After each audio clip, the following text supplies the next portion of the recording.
Good morning class, this side Agna Shamsi, and in the previous video we have discussed about the first chapter and we are going to continue the chapter, and the next heading is colors.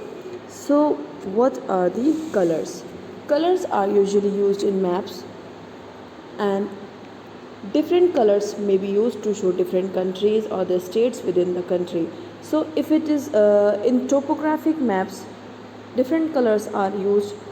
For grid lines or for the numbers they use red color, and red colors are used to show roads also and even buildings also.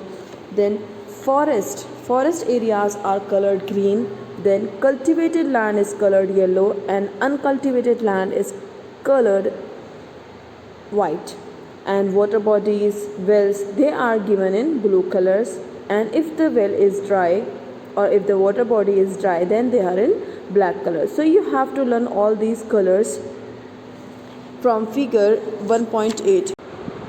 Next is conventional symbols. So what are conventional symbols? You have studied conventional symbols in 6th class also. They are the symbols generally used to represent various features on maps. So they show, because we cannot usually show actual shape and size of trees, so there is an agreement, international agreement you can say, that all have to show the same symbol in all the countries or in all the maps. So the symbols which we are agreed, it is known as conventional symbols. So these symbols make it easier to draw and even to read maps. Next is key. This also you have learned in 6th class.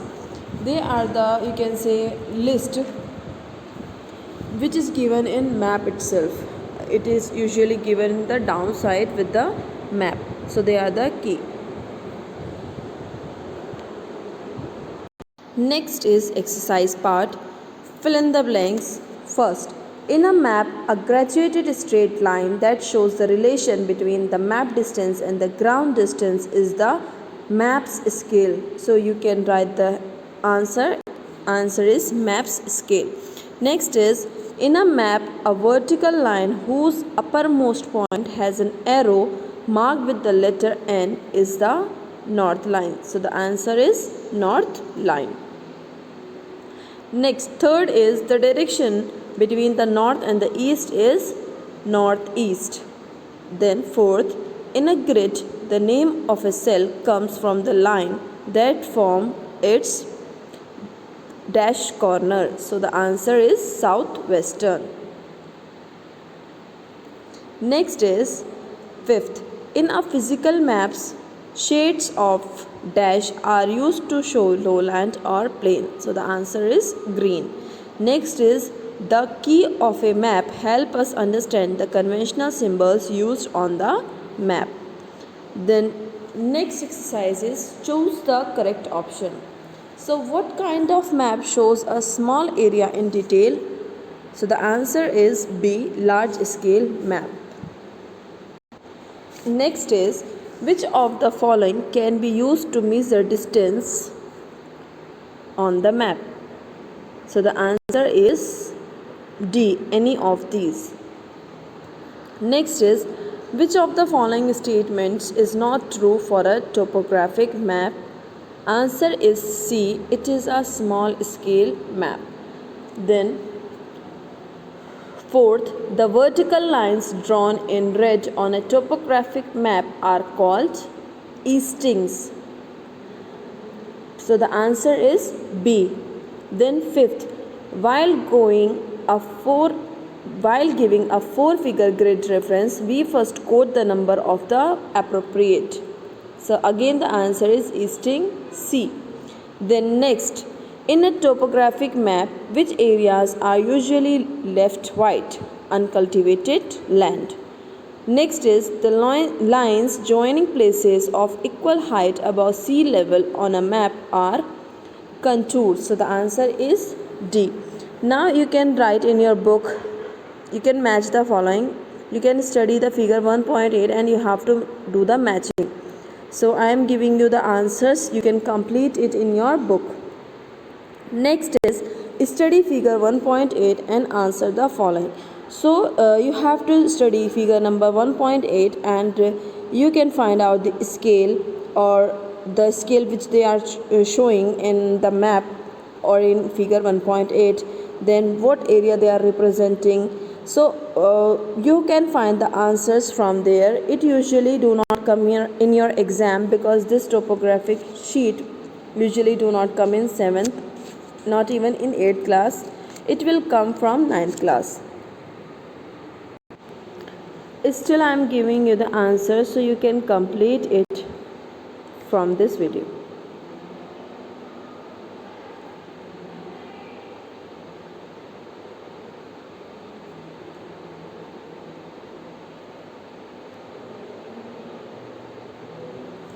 Now I am going to provide you the question answers. You can complete your question answers in your copy if you haven't completed from the online classes. Okay, so first question is given in your book is what is a map? So the answer is a map is a representation of any area of the earth on a flat surface. Next is what is a map's scale? So the answer is map's scale is the relation between the distance on the map and the corresponding distance on the ground. Then next question is what are topographic maps? So the answer you have to write topographic maps is a large scale map showing both man-made and natural features. Then next question is what do we call a net of lines that help us locate features on a map? So the answer is grid of easting and northing. Then fifth question is which color is most commonly used to show water bodies in maps? So the answer is blue color. Blue color always show water bodies. Next is which color is used to show grid lines and their numbers in a topographic maps? So grid lines and their numbers are shown in red color. Next is distinguish between the following: large scale map and small scale maps. Three difference I have given. You have to write these three difference in your copy. Second is the difference between eastings and northings. So the answer is here. And next is areas colored green and areas colored yellow. So you can write the answer from here. Next is water bodies colored blue, water bodies colored black. So two difference I have given in this. You can write this two difference in your copy. Next is explain in brief. So first question is given what are the different ways of showing scale on a map? So the answer is given on page number 1, second column. You have to write like this. Three different ways of showing scale on a map are by a statement, by a graduated straight line known as linear scale, bar scale or graphic scale. Third point is by the representative fraction, that is known as RF, the ratio between the map distance and the ground distance. Next question is a map scale is given thus 1 centimeter to 500 meter. What is the RF of this map? So you have to calculate the RF. You can calculate this one by this formula. RF is equal to map distance upon ground distance. So map distance is given 1 centimeter and ground distance is given 500 meter. So you have to change this one. So for changing it you have to multiply it by 100. So your answer will come 1:50,000. Next question is how do we find the direction on a map if no directions are shown? So this answer is given on page number 4. This is answer number 3. In such maps the upper part is taken as the north, the lower part is thus the south, and the left and the right side represent the directions west and east respectively. Fourth answer again given on page number 4. So you will start from the heading grid, second paragraph, fourth line, starting from topographic map up till grid.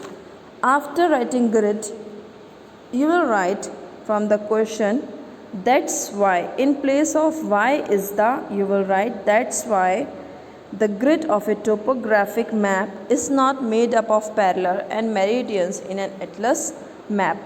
Next is, what are conventional symbols? So answer is this. Conventional symbols are the symbols generally used to represent various features on maps. This one.